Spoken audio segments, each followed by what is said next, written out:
This looks bad. Our men are surrounded by yellow turbans. It is the height of foolishness to set up camp on a narrow path when you have such numbers.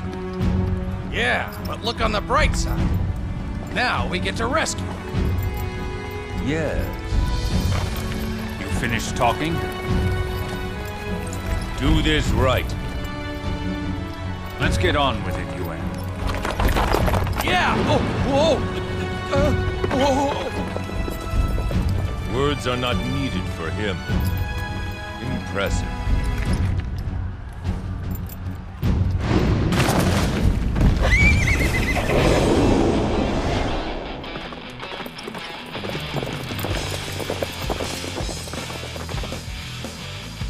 During the later Han period, the signs of impending rebellion were everywhere.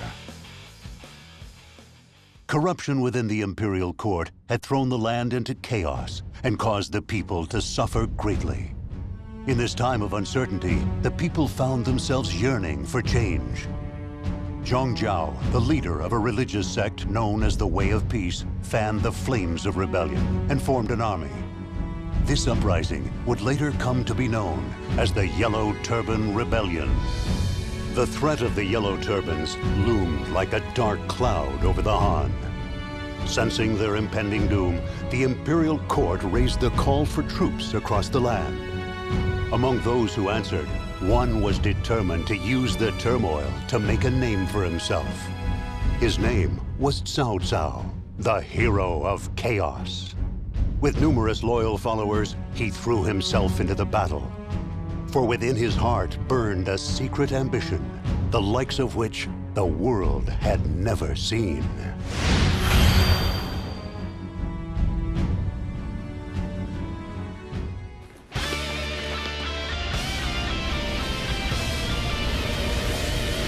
The Han has already burned out.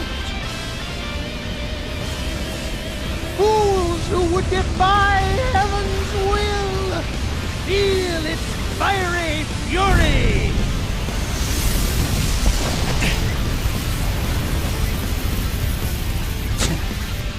What a hot...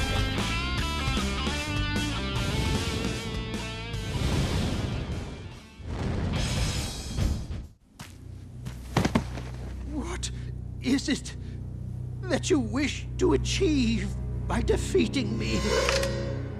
An end to the conflict. Nothing more. You fool! The Han's days are over. Defeating me won't stop anything at all. It is not my task to read the future. All I need do is follow my lord.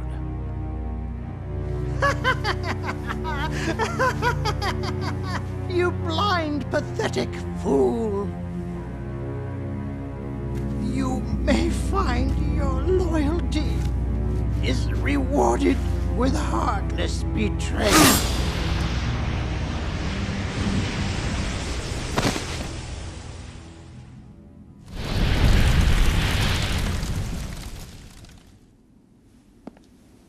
He has been dealt with. The conflict is over. I will continue to rely on you.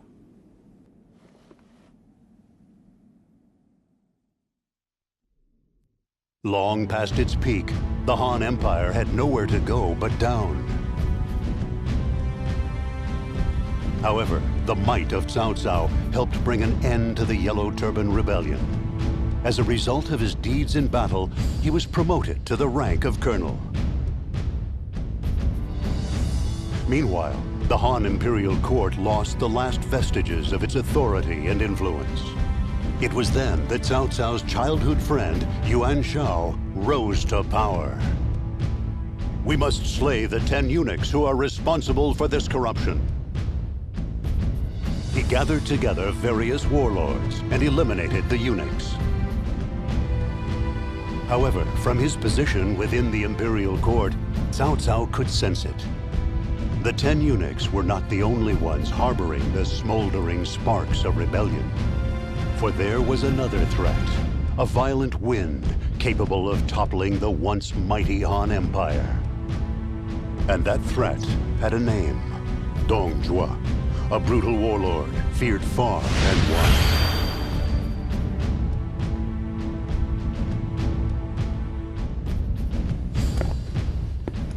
We said we were fighting for the good of the land. Men flocked to our cause, and we claimed victory.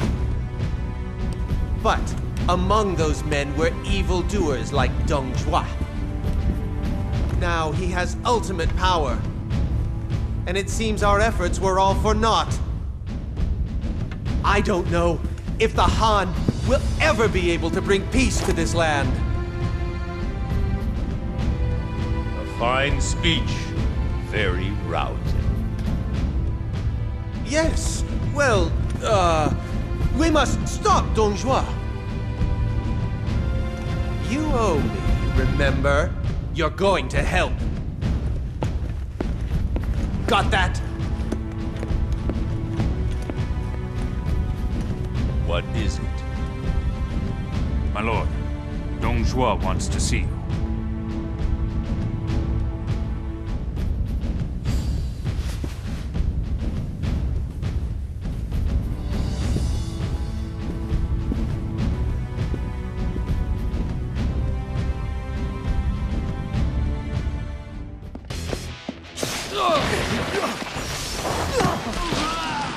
So, you're keeping wild animals now?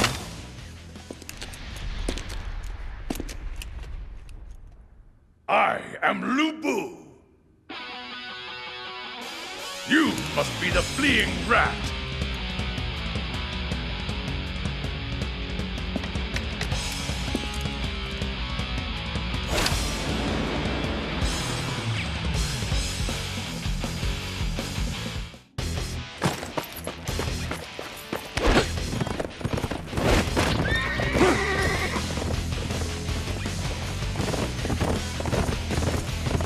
I'll just go tidy things up.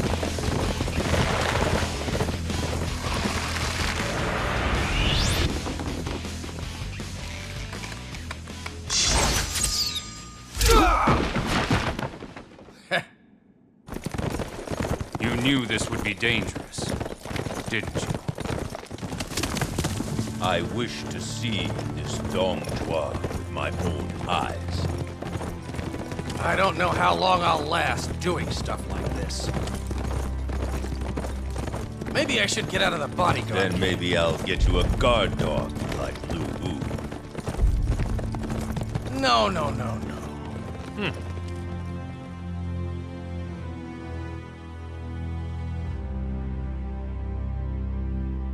Having managed to elude Dong Zhuo's pursuit, Cao Cao fled the capital.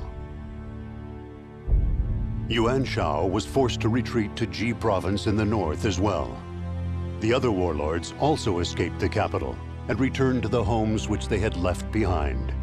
As waves of tyranny washed over the capital, only the sound of Dong Zhuo's cruel laughter could be heard. It seemed as if the land was doomed to be shrouded in chaos. Yet Cao Cao, who was at his best in times of adversity, had already prepared his next move.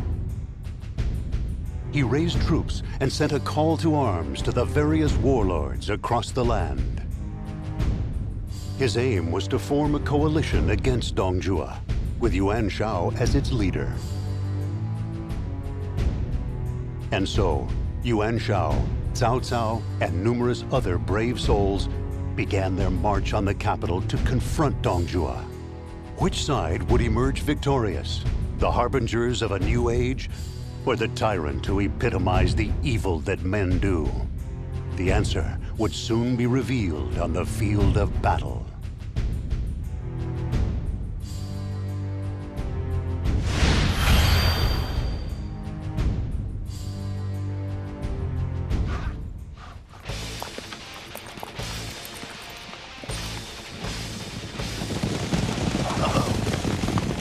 Hua Xiong.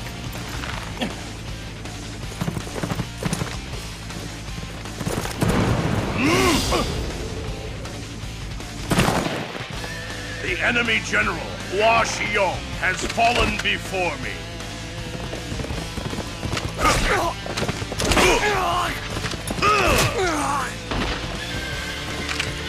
He's too strong! Magnificent. I am impressed. We don't need him.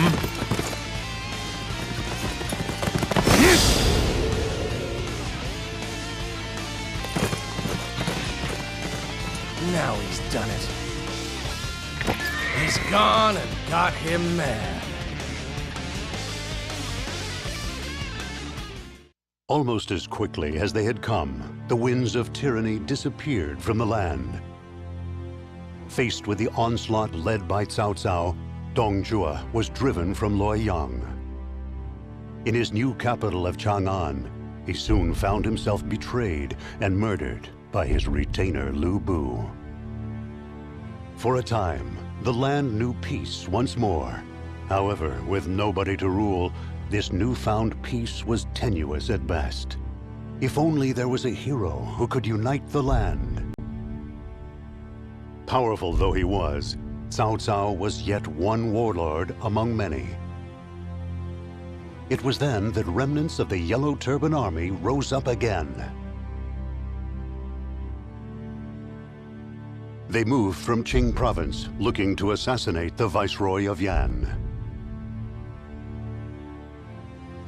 Having made a name for himself in the battle against Dong Zhuo, Cao Cao was requested to come to the assistance of Yan province.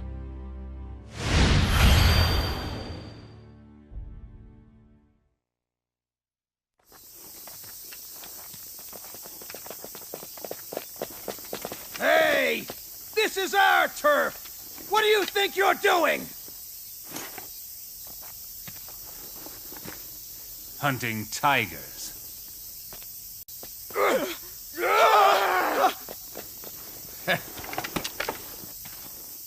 What are you leading the enemy here for? Ah, I'll get rid of them for you.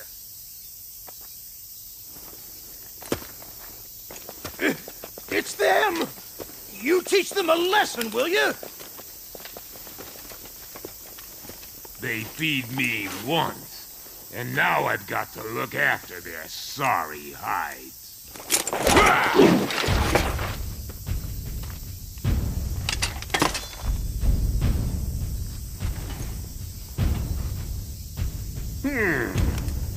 You might be worth the trouble.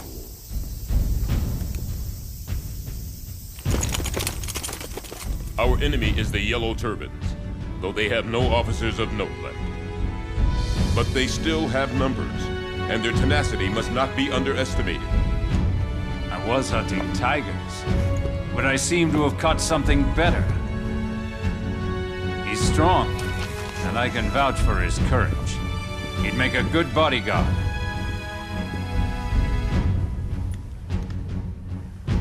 Very well. He's hired. You mean I'm your bodyguard? Are you sure?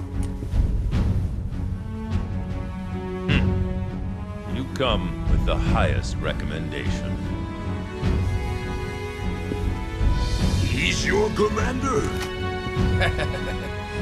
Yep. You'd better get used to him.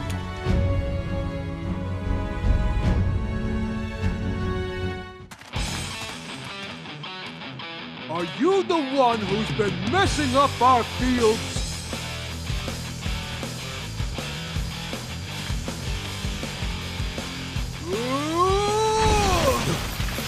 Such incredible strength! For my lord, I will stand my ground. Oh, all right then. Ride this.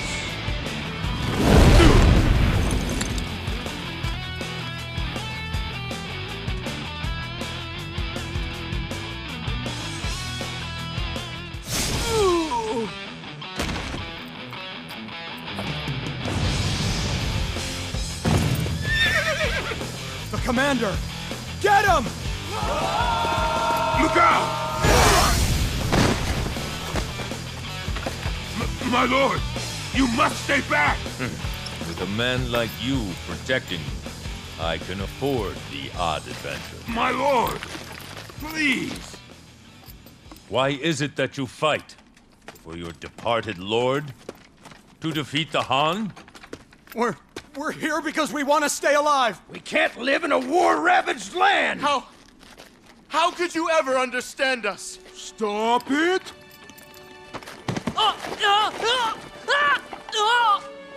I know that you're suffering inside. But if you steal crops from other people, then they'll suffer too. You're right. The answer was simple all along. This conflict is caused by the fact that the right people aren't in the right place. All of you, you must set aside your differences and come with me. I will give you all that you desire. Future historians would say this was when Wei's rise to power began. With the rebellion quelled, Cao Cao became the ruler of Yan province. In addition, he welcomed all of the Yellow Turbans who had surrendered into his ranks. They were named the Jing Province Army and became the main unit of Cao Cao's forces. What was it that these troops from Qing, as well as the people themselves, desired? Knowing the answer, Cao Cao swiftly mobilized his army. Dongzhuo's tyranny had left the land surrounding the capital barren and neglected. Cao Cao decided to give these lands to the Qing troops to tend as farmland. Seeing this move, the warlord Yuan immediately understood the threat that Cao Cao would one day become. He mobilized Tao Qian of Shu province, sending him to attack Cao Cao's rear flank. Sensing the impending attack, Cao Cao moved to strike first, dispatching his troops to Shu. Joining him in the march was Shu Chu, who had joined Cao Cao in the previous battle. However, neither Shu Chu nor even Cao Cao himself noticed that behind them was an ominous shadow, looming even larger than that of Dongzhuo himself.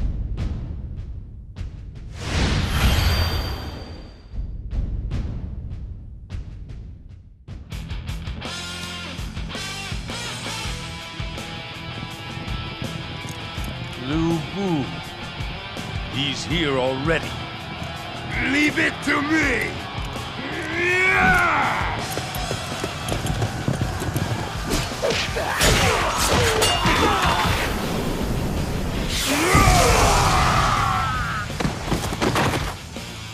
I will give my life to keep you safe! Yan-Wei! Hey, Don't cut it do out! it!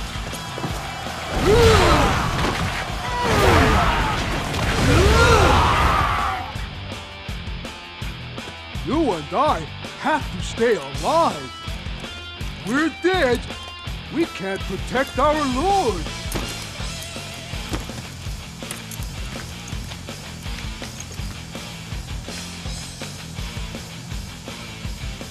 Cao Cao defeated Tao Qian and forced even the mighty Lu Bu to retreat. He now possessed a sizable territory, capable officers, and a well-trained army. Indeed, the hero of chaos had taken the first steps towards seizing the land. As if to celebrate his accomplishments, a tremendous opportunity appeared before Cao Cao. The emperor had fled the ruins of the capital of Chang'an. Cao Cao took the emperor under his protection and headed for his base at Xuzhang. Thus, he became more than a mere warlord, something much more formidable.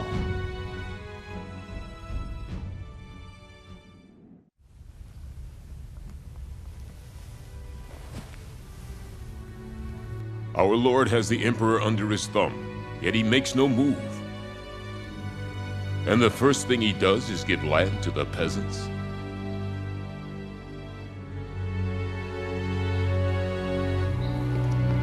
Lord Cao Cao has given fields to me and the men of Qing province. Well, I'm sure our lord will remember to collect his taxes. He's using the old carrot and stick to keep them all firmly in line. He seeks a land where everyone will know the value of hard work, you mean? So, that's what our lord wants after the war, you think? Dian Wei. I think you know him better than anyone these days. You mean we're making a land where every man has to feed himself? Yeah. Then you need to learn how to plow a field, too. I'll teach you. Yeah, some other time.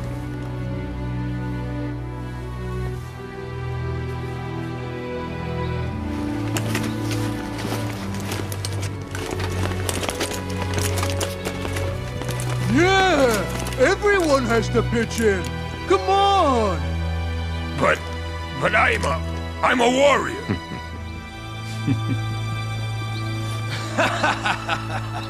Come on, man. Put your back into it.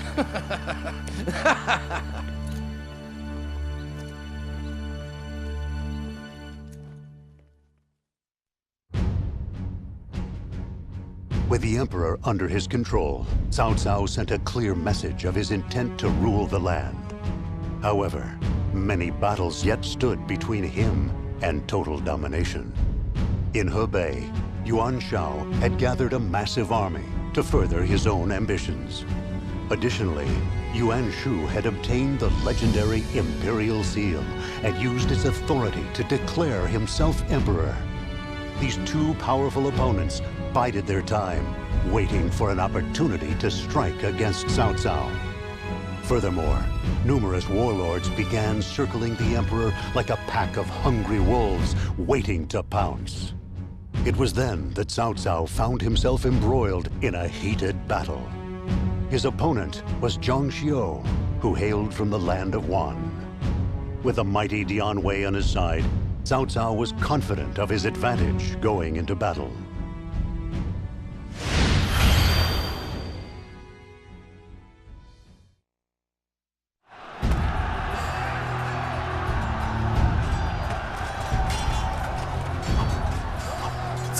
Army is as mighty as they say. Take out the commander and the rest would fall. But with that warrior by his side... there's nothing more we can do.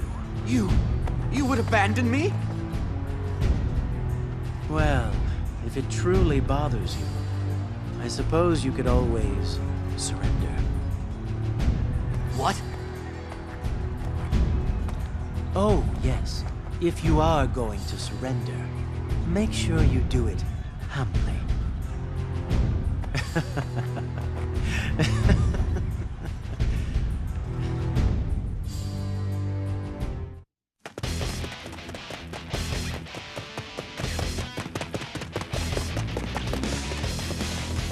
Lord Cao Cao, you would leave in the middle of our party?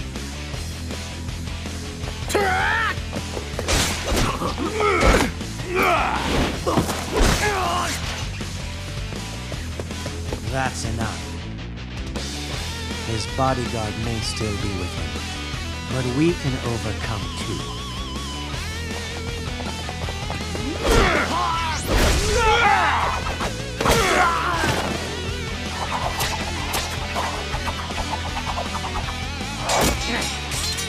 Aim for Cao Cao.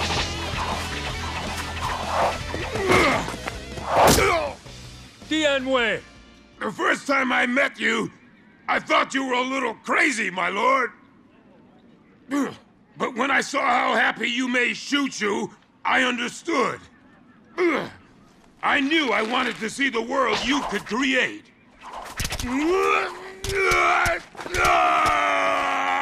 Dian Wei! But he's riddled with arrows. He's inhuman. Fire!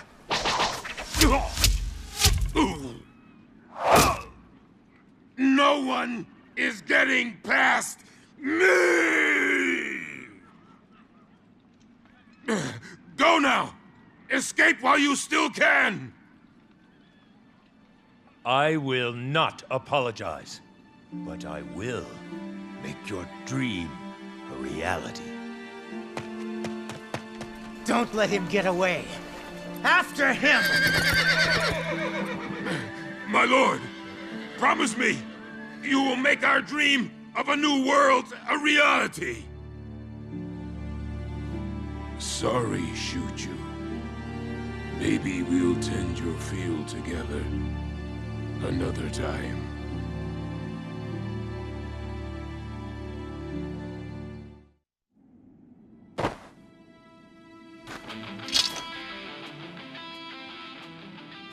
I have proven unworthy.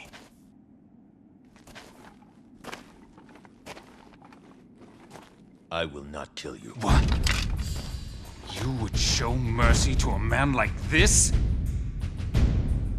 Not mercy. You killed Dian Wei and drove me to the brink. Your talents will serve to bring my rule closer.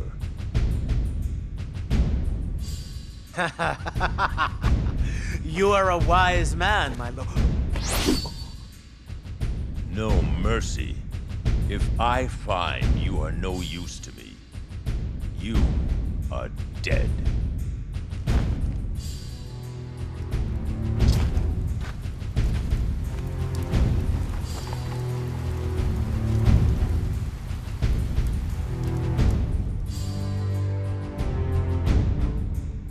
Dian Wei was dead. After successfully avenging his loyal retainer's death, Cao Cao set out in search of a path forward. A path of ambition. A path that would quickly and effectively lead him to domination of the land. A path that some would deride as cruel and ruthless. Cao Cao was determined to walk this path, alone if necessary. He returned to Xuzhang, and together with his new strategist, Xiahou, he began plotting his next move. Yuan Shao and his massive army in Hebei. The self-proclaimed Emperor Yuan Shu. Xiahou determined that Cao Cao must solidify his current position before taking on these two mighty foes. Just then, Liu Bei, who had taken Tao Qian's place as ruler of Shu, came in search of help. He had been attacked by none other than Lu Bu, who had been under his protection. Cao Cao gathered Xiahou Duin as well as Liu Bei and his men, and set out for Xiapi in Shu province. Liu Bei, Lu Bu, and Cao Cao. Among the fields of Shu province, three heroes of the age would soon be engaged in heated battle.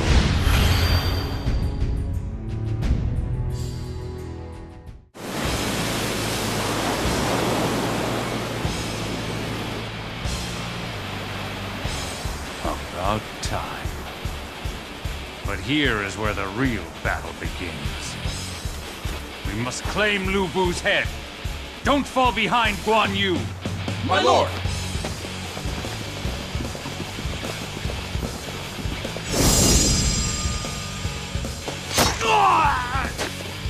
General!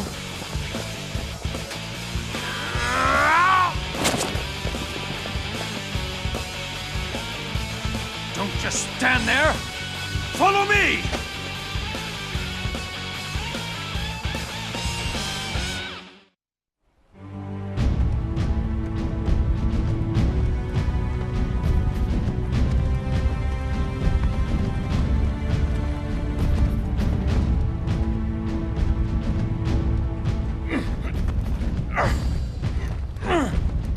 Loosen these ropes!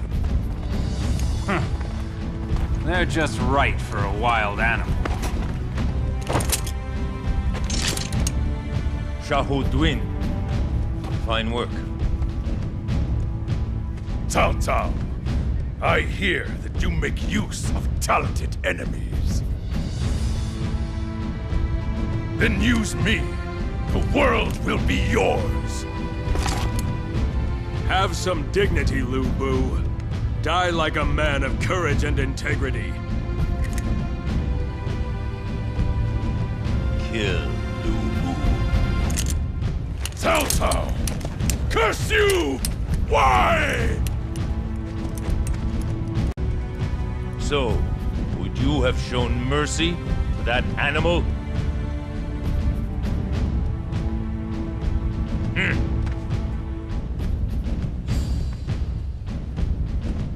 Kill me.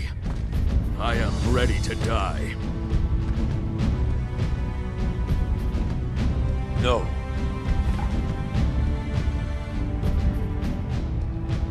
Stand, Zhang Liao. You will be an integral part of my plans. Cao Cao managed to defeat Lu Bu at Shu Province. With that battle behind him, he moved toward a massive confrontation with his old friend, Yuan Xiahou. First, he lent some troops to Liu Bei and gave him orders to eliminate Yuan Shu. Cao Cao figured that Liu Bei would relish the opportunity to face such a powerful opponent. And just as he expected, Liu Bei immediately set out for battle. Indeed, Cao Cao would use anybody at his disposal in order to further his ambitions, even the Emperor himself. However, his actions began to lead to unrest within the imperial court.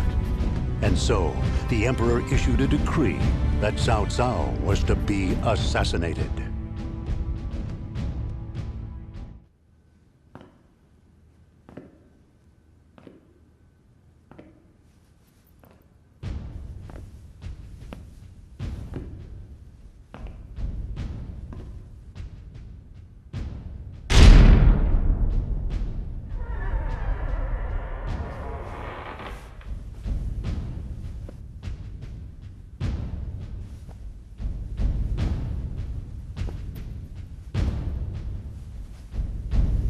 Cao Cao. You mean to kill me? I would never presume to do so, Your Highness. I tried to have you killed. I would have no right to complain. You are a wise man, Your Highness. If it is your wish to kill me, I will not stop you. You frighten me. You shed no tears for your allies. You side with the enemy if necessary. And when someone is not needed, you get rid of them. Even if it is me. A country needs its people. And without a ruler, the people are lost. Your Highness is needed. At least, while I am alive, that is. Your presence allows me to move freely.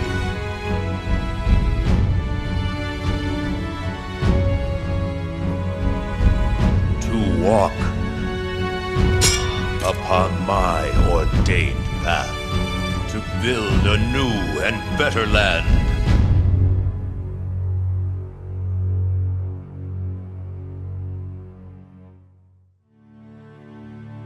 As ordered, Liu Bei attacked the Yuan Shu army and emerged victorious. In his weakened state, Yuan Shu was no longer a match for Cao Cao and passed away shortly thereafter. It was then that suddenly Liu Bei rose in rebellion.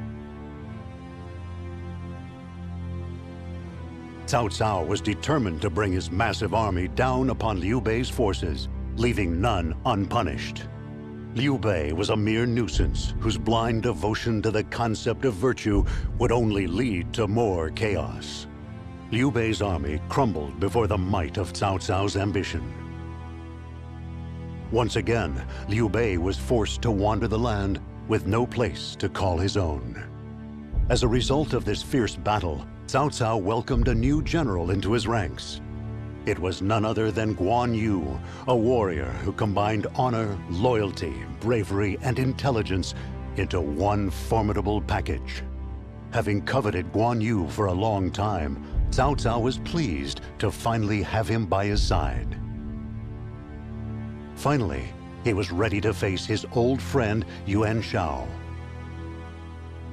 Having made the necessary preparations, he advanced his army toward Guandu, the site where all would be decided.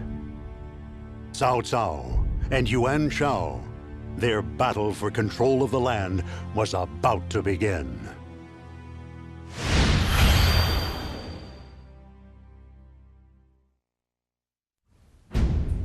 It is clear what strategy we must use.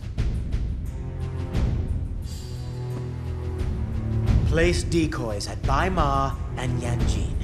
Then, launch attacks from each unit. He has numbers, but Yuan Shao is indecisive and imperceptive.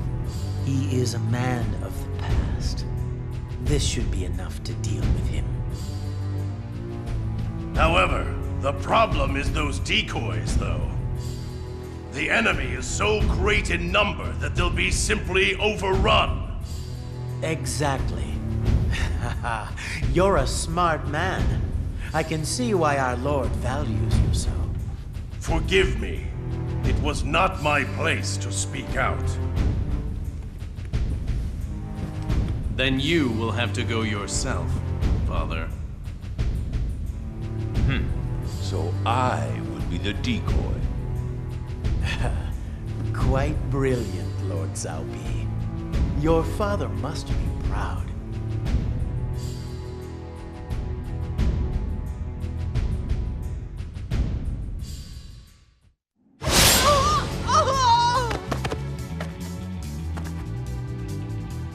Watch, as Yuan Shao's life goes up in flames.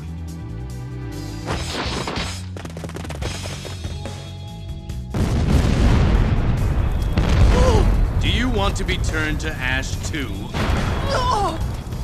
Or will you be a beacon that lights up this land?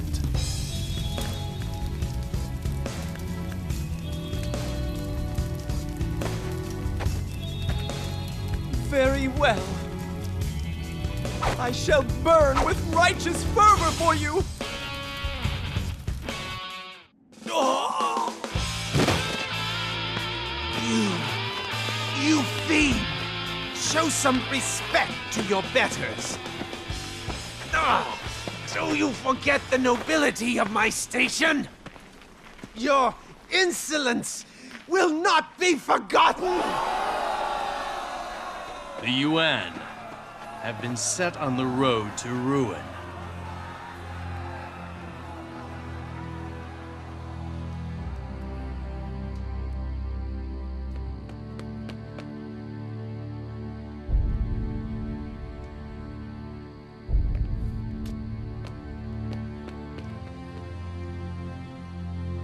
Yuan Shao has passed away.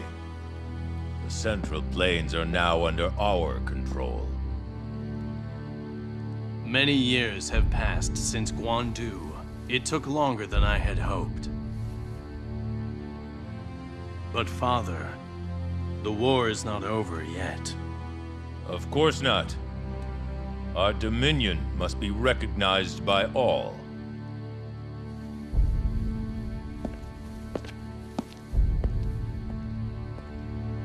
Another relic of the past has died. The new age of my father is at hand. But one day his time too will pass. Father, the future that you seek, your dreams, are they the same as my own?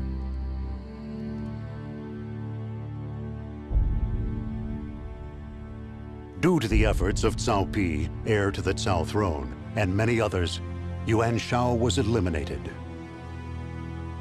With Hebei and the Central Plains under his control, Cao Cao had amassed the largest force in the land. Next, he turned his steely gaze toward the south. There, the major figures included Liu Biao in Jing, Liu Zhang in Yi, and Sun Quan in Jiangdong. Cao Cao decided to attack Jing as his first target. Liu Biao was killed during the initial attack, and his successor Liu Cong agreed to surrender to Cao Cao. However, Cao Cao did not let down his guard and continued to advance his army to Jing. The people of Jing trembled in fear before him. Without a doubt, Liu Bei would feel pity for the people and throw himself into the fray. Learning of Liu Bei's whereabouts, Guan Yu left Cao Cao and went to rejoin his sworn brother. Together with the peasants, Guan Yu fled from Cao Cao's advance and made his way toward Jiangling. This time, Cao Cao was determined to put an end to the meddling Liu Bei and finally realize his ambition. To that end, he would go to any lengths necessary. Cao Cao ordered Zhang Liao to give pursuit. For it was now that the hero of chaos was about to transform into something decidedly less heroic.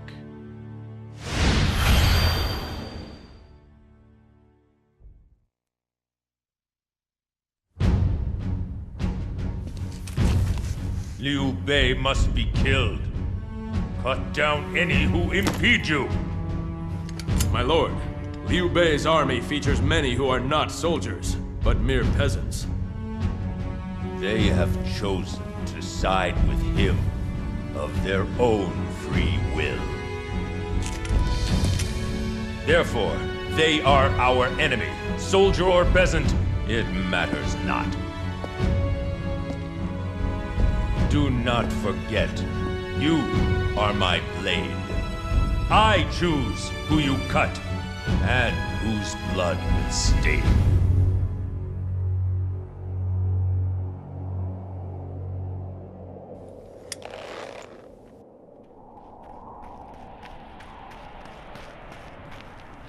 Lord Zhang Liao, we have sighted the enemy rearguard. Yes, it is time for me to take to the battlefield.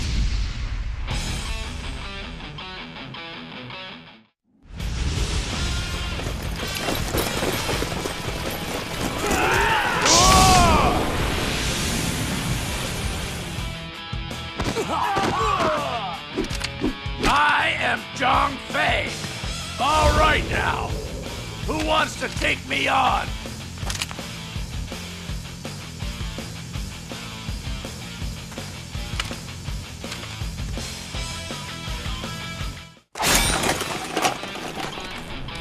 Prepare yourself, Guan Yu. Zhang Liao, you are a remarkable warrior. I am my lord's blade. I cut him a path. Your blade is indecisive. I could never lose to you. Silence!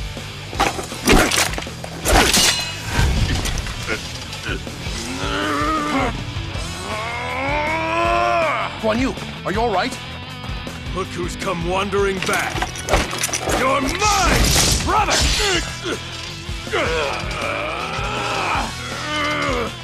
You don't know when to quit! My lord!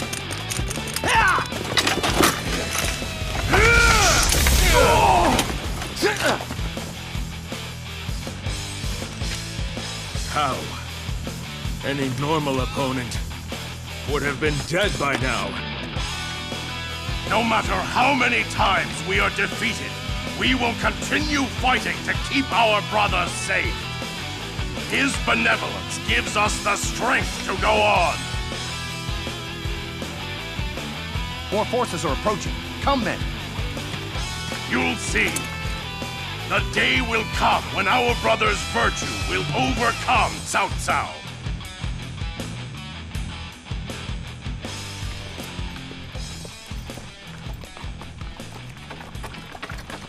Forgive me, my lord. The conflict will continue.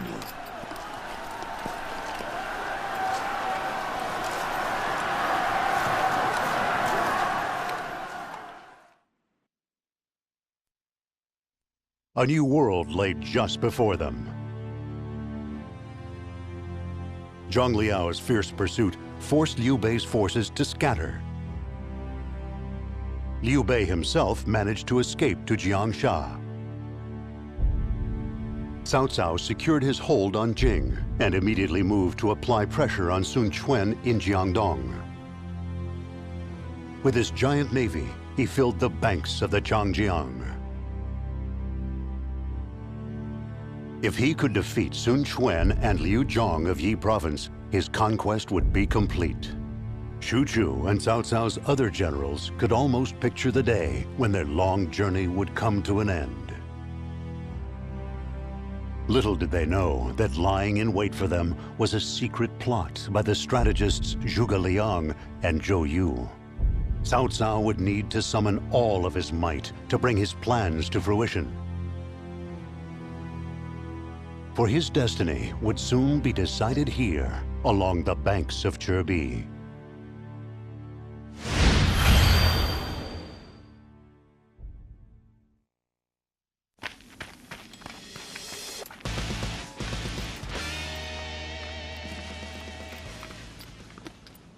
Huh.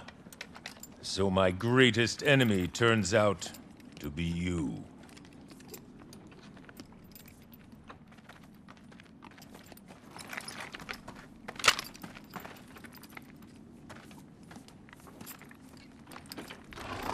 Go. Is this duty or pity? If anything, it is confidence. I truly believe that Liu Bei will soon soar high above this land. When that day comes, you and I will meet again on even footing. And I will claim the very head from your shoulders. Until we meet again, then.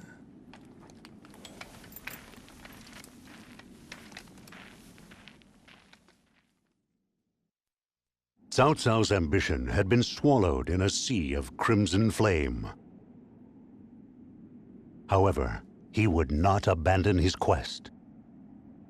Not until he seized the land that he had fought so long and hard for. Several days after the Battle of Chibi, he returned to Xuchang.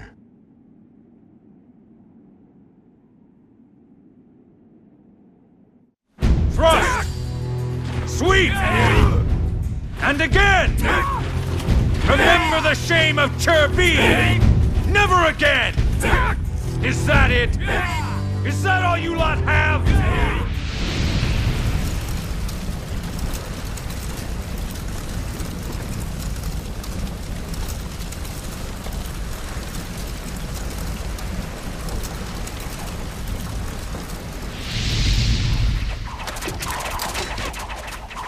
Dianwei!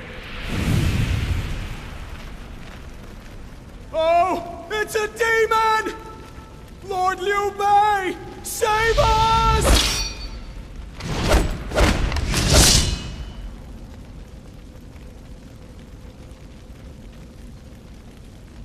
Someday soon, your head will be mine. My lord, wake up.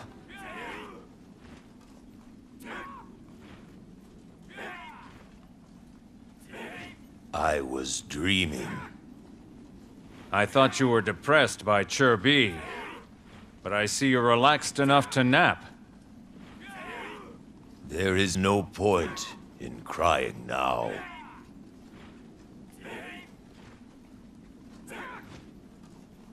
Now is a time for rest. For eating, sleeping, and training for our next battle.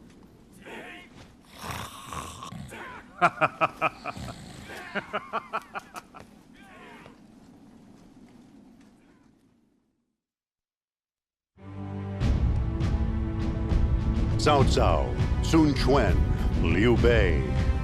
Following the Battle of Chibi, these three men became the center of everything. Cao Ren, charged with the defense of Jiangling, performed admirably against the combined onslaught of Sun Quan and Liu Bei.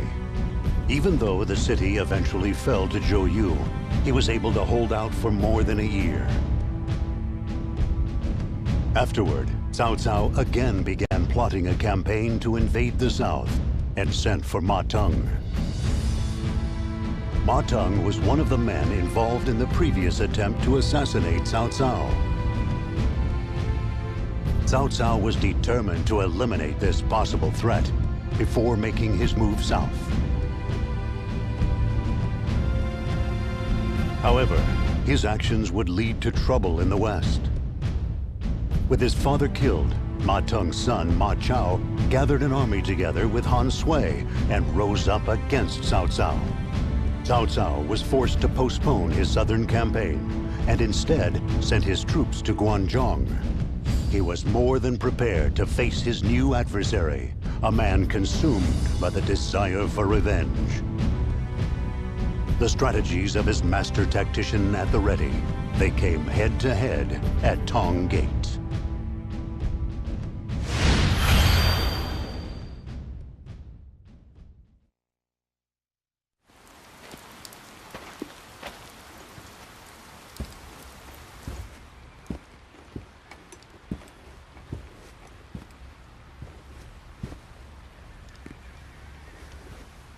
I suppose it is from fatigue, but Lord Cao Cao seems to have lost his edge.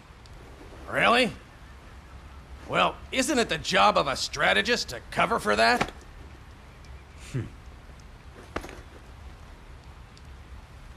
It is hard for even me when he does too much.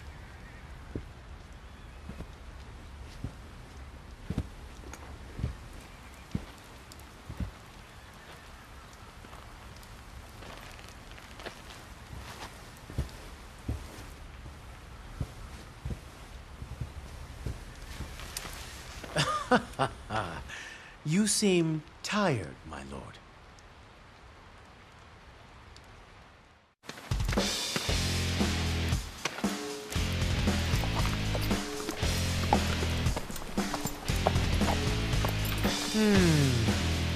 If it isn't the splendid Ma Chao.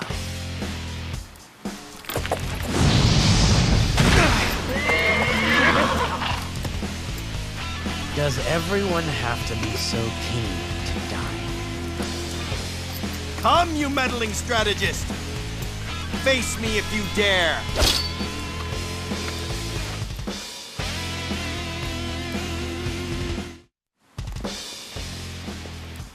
Guanzhong now belongs to you.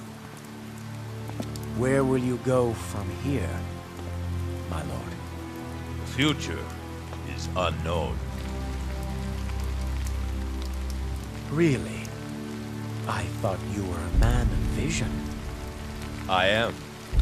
I simply realize that things do not always go as planned. Including the fates of Liu Bei, and Sun Quan, and indeed, my own.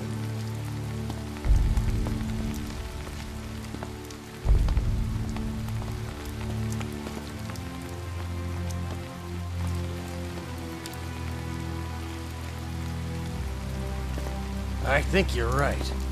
Our Lord does seem a little tired.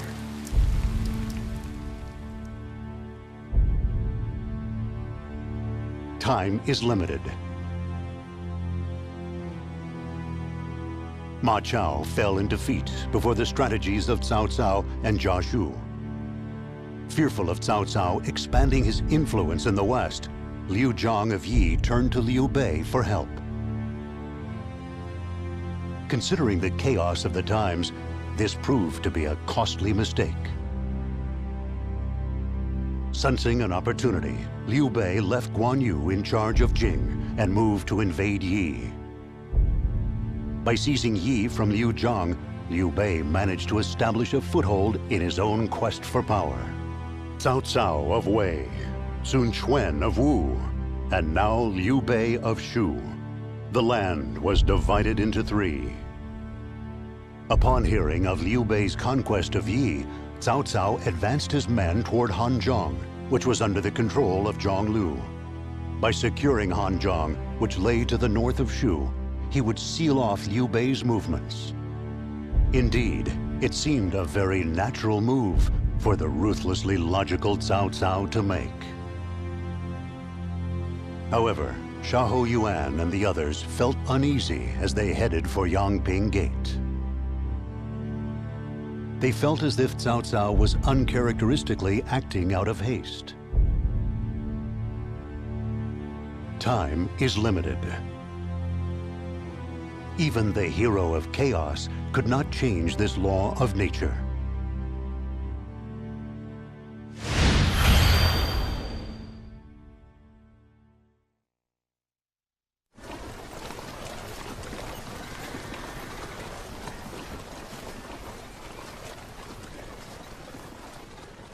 General, it is time. Lost in thought, General? I was thinking about how it used to be just me doing our Lord. Our kingdom has grown. And that's a good thing, you know. But the people have been drawn to the three of you. It's only natural. And this battle is your chance to prove why.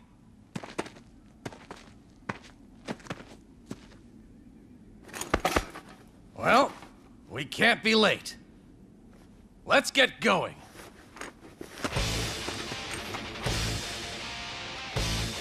We'll dazzle them!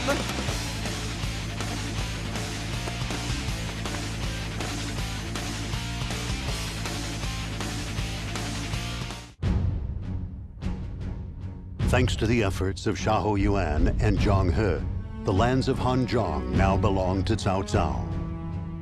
However, there were three kingdoms vying for control of the land. By attacking one, you merely left yourself open to be attacked by the other. Sensing an opportunity to strike Cao Cao, Wu moved its army north. At Shu's behest, they advanced their forces to Hefei. The bulk of the Wei forces were concentrated in Hanzhong, leaving their defenses in Hefei thin. Amid the commotion within the camp, Cao Cao stood alone, calm and collected as always. He was determined to defend Hefei by any means necessary, and would not give it up without a fight. As the Wu army closed in, his blade stood firm, glistening in the sunlight. The Wei ranks were blessed with the presence of Zhang Liao, and the legend, which would be told for generations to come, was about to begin.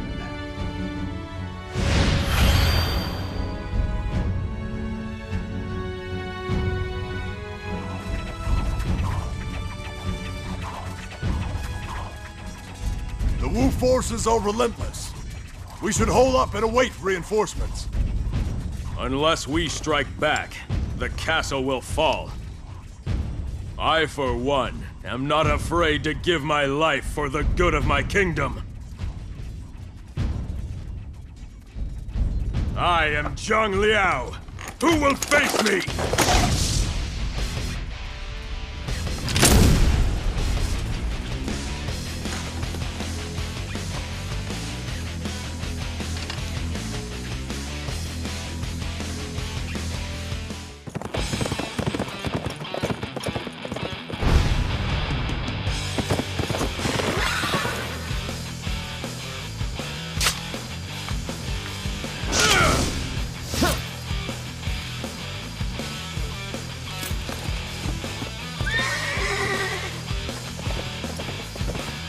I'm afraid they will be back.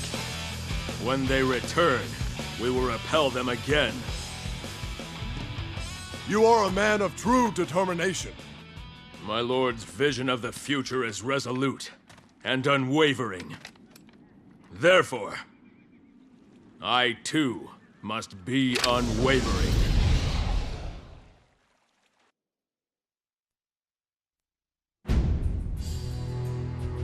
Thanks to the efforts of Cao Cao's loyal blade, Zhang Liao, the defenses at Hefei held firm.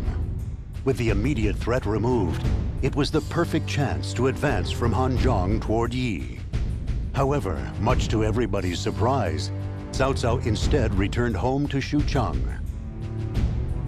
There was tremendous speculation as to the reasoning behind his actions. Was he focusing on building up his domestic strength? Or perhaps he was wary of the threat posed by Guanyu in Jing? Or perhaps Cao Cao's health was fading, and he could no longer participate in a drawn-out military campaign. Meanwhile, seeing Cao Cao's absence as an opportunity, Shu advanced on Hanzhong. There, the Wei generals Xiahou Yuan and Zhang He stood guard over the summit of Mount Dingjuin. Whatever Cao Cao's true intent was, it was hidden by his sudden withdrawal from the front lines. And it would not be known until the victor of this battle had been decided.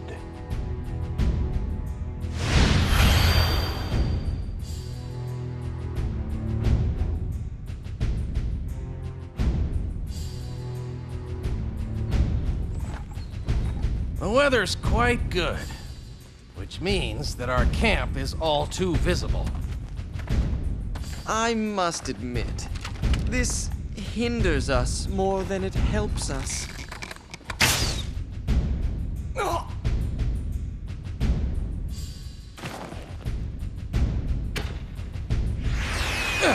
So, that's where you are, old man.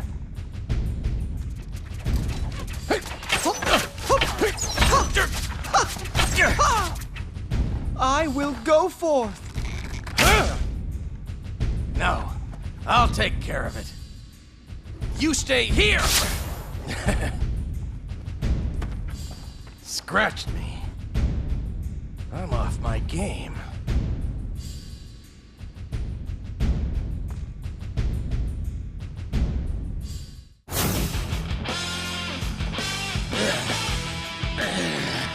Come, boy. You haven't beaten me yet!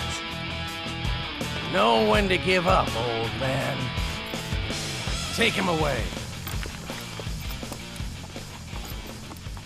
Lord Cao Cao's forces are here! My lord, I hope what we have achieved will please him.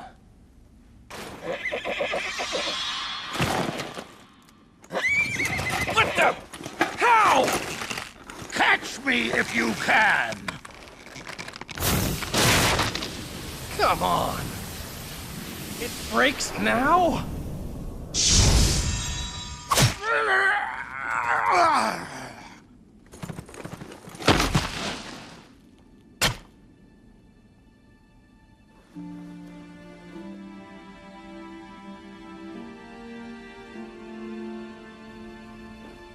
Where's the luck?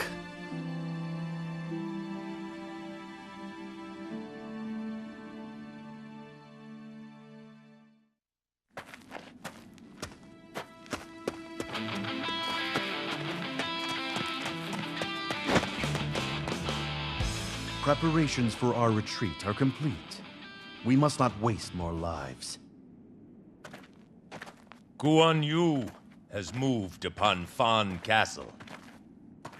We have lost Hanzhong, but at least we have drawn him out. As agreed, you must draw up an alliance with Sun Quan.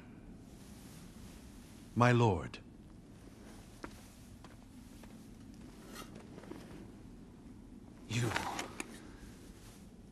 You just threw away Hanzhong? Threw away my cousin's life? Xiahou Yuan's death was not planned. But if it enables us to kill Guanyu, then he would have been happy.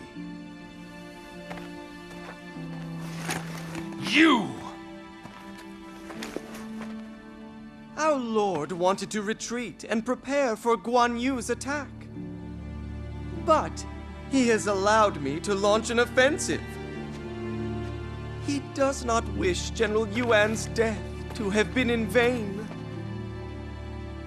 I can sense the sorrow that I know he is feeling.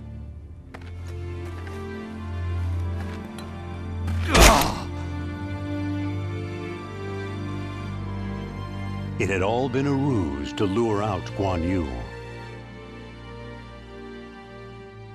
The province of Jing. In the Age of the Three Kingdoms, it was one of the most important strategic locations in the land. And as long as the brave Guan Yu stood guard there, it was a threat to both Wei and Wu. So Cao Cao had feigned an opening so that Shu would attack. And just as he had predicted, Guan Yu came north and attacked Wei's stronghold of Wan Castle. All of this was an elaborate plan to topple the mighty Shu warrior. To realize this plan, he had sacrificed the lands of Hanzhong, as well as his trusted lieutenant, Xiahou Yuan. However, Cao Cao had no regrets. For Xiahou Yuan had chosen his duty, knowing that it would help lead his master to his ultimate goal of conquest. With what little life Cao Cao had remaining, he knew he must move to secure his legacy. He instructed Sima Yi and his men to work together with Wu in order to defeat Guan Yu. He could not show the slightest hint of his sadness at the loss of his right-hand man, nor of his own weakened state due to illness. At last, the price of Cao Cao's ambition had nearly caught up with him.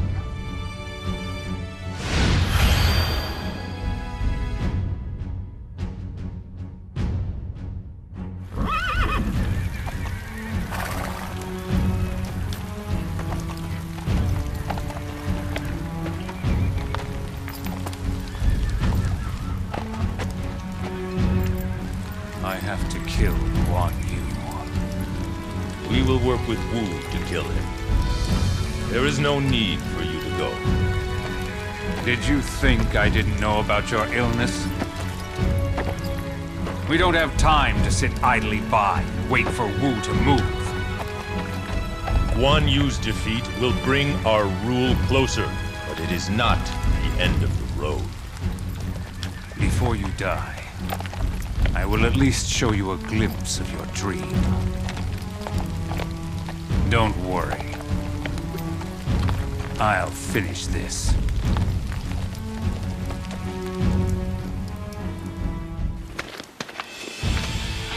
Is your lord Cao Cao still alive? He says he can't die before you do.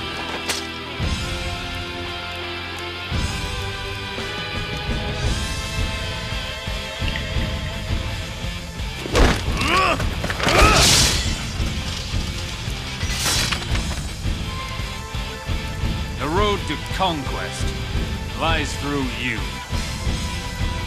And the road to being reunited with my brother lies through you.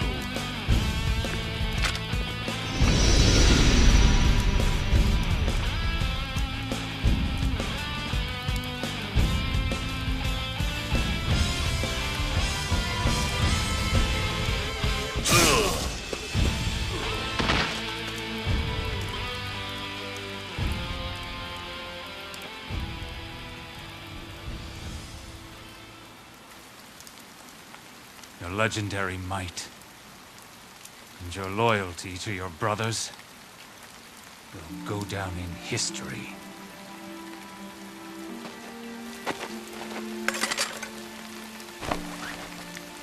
But I hated you with all my being.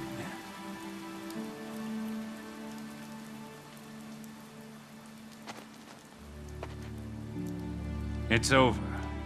Cao Cao.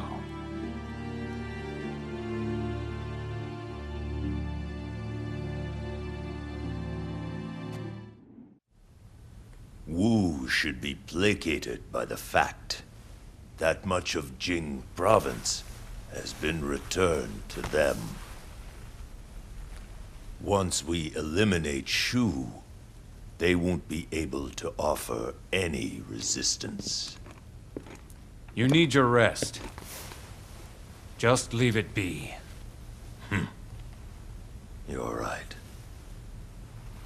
It is time for my path of conquest to end and for me to meet my destiny.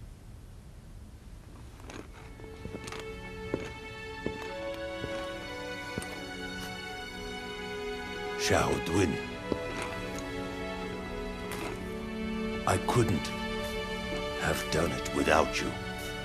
Thank you. What nonsense is this?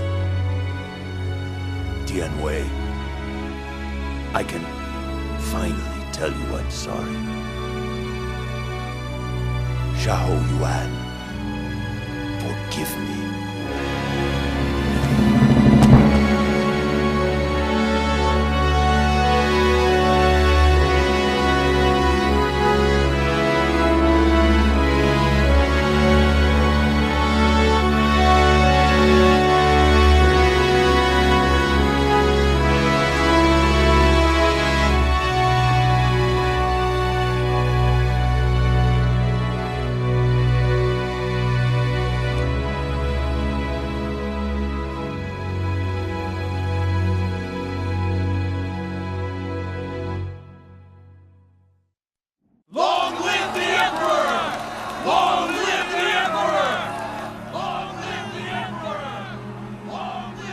Sima Yi, fine work. I thank you. My lord, you still have much to do in the days to come. Of course. I have to build us all a new land. I am not like my father.